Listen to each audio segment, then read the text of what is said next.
자, 우리가 침상 정리는요, 배드메이킹 같은 경우 시험 문제에서 반드시 출제가 되고 있습니다. 그래서 한 번 더 자세하게 설명을 좀 드리겠습니다. 자, 환자가 새로 입원을 했습니다. 그러면 감염 예방을 위해서 반드시 침상을 깨끗하게 정리를 해야 되는데요. 비어있는지 우리가 확인부터 해야겠죠. 그 침상을 바로 우리가 빈 침상이라고 합니다. 환자가 새로 입원했네. 그럼 뭐라고 한다고? 빈 침상이라고 한다. 또 우리가 환자 갑자기 누워있다가 엑스레이 찍고 오실게요, MRI 찍으실게요, 뭐 하실게요, 이런 환자 잠깐 자리를 비워야 합니다. 그럼 이불을 요래 걷어놓고 가겠지. 그래서 우리가 이불을 이렇게 걷어놓고 간다. 그래서 개방침상이라고 부릅니다.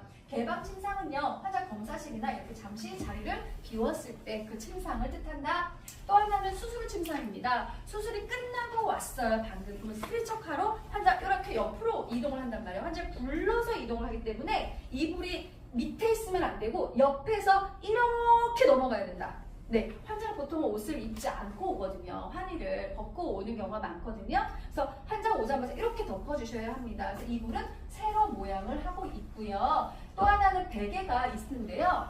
베개를 베지 못하는 경우가 있어요. 그쵸? 뭐 분비물 같은 거나 아니면 뇌압 같은 경우 여러 가지 환자 상태가 다르기 때문에 배가 필요하지 않다고 옆으로 이동을 시켜 놓습니다. 근데 수술을 침상에서 시험에서 맨날 나오는 거는 바로 뭐다? 방수포다. 방수포가 다른 베드는 하나씩밖에 안 들어가요. 엉덩이에. 근데 수술 침상은 2개가 들어간다. 하나는 구강 쪽에, 이쪽에 들어가는데 그 이유는 환자는 수술이 끝났으니까 분비물이 줄줄줄줄 해야 되니까 고개를 옆으로 돌려놓는단 말이에요. 그러니까 침상 아래 침구가 오염되는 것을 방지하기 위해서 얼굴 쪽에 하나, 그 다음에 엉덩이 쪽에 수술 부위에 하나. 그래서 방수포가 2개가 들어간다. 그리고 환자는 IV를 하고 올 거예요. 그래서 이제 플리드를 달고 오기 때문에 폴대가 들어갈 거고 모니터링이 들어갑니다. 그 외에 환자 상태에 따라서 다른 것들이 추가가 될 수 있습니다.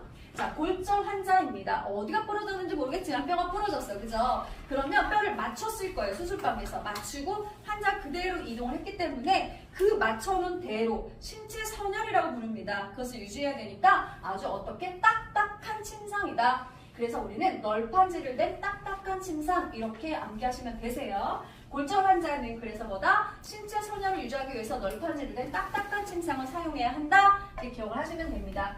이 크레들이라고 하는 건요, 베드가 있으면 이렇게 뼈대 같은 게 이렇게 뼈대가 있고 그 위에 시트를 덮는 거예요. 그러니까 시트가 직접 피부에 닿지 않아야 한다거나 아니면 다른 걸 모니터링이나 치료나 이런 것들로 인해서 좀 불편하다 싶으면 뼈대를 친다고 생각하시면 돼요. 그게 바로 크레들입니다.